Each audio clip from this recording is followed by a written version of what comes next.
without any interference of the conscious will. This is a paradigm for non-action, the purest and most effective form of action. The game plays the game. The poem writes the poem.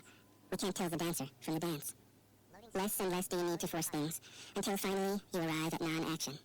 When nothing is done, nothing is left undone. Nothing is done because the doer has wholeheartedly vanished into the deed. The fuel has been completely transformed into flame. This nothing is in fact everything. It happens when you trust the intelligence of the universe, in the same way that an athlete or a dancer trusts the superior intelligence of the body. Hence Lao Tzu's emphasis on softness. Softness means the opposite of rigidity, and is synonymous with suppleness, adaptability, endurance. Anyone who has seen a Tai Chi or Aikido master doing not doing will know how powerful this softness is. Lao Tzu's central figure is a man or woman whose life is in perfect harmony with the way things are. This is not an idea, it is a reality. I have seen it.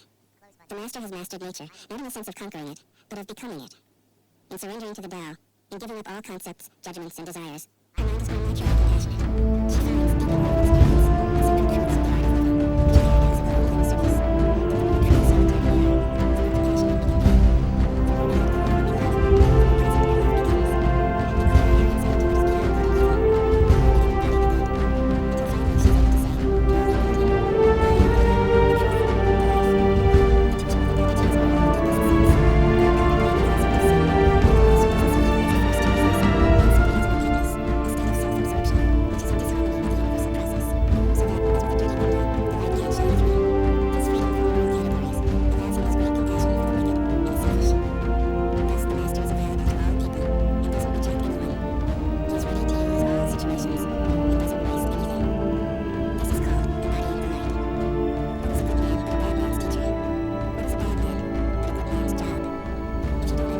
living. She has a lonely in the surface.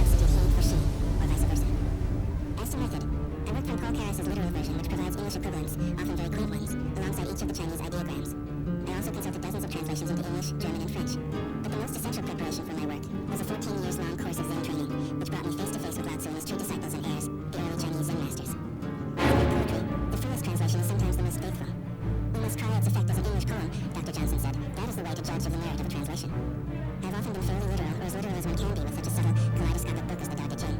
But I have also paraphrased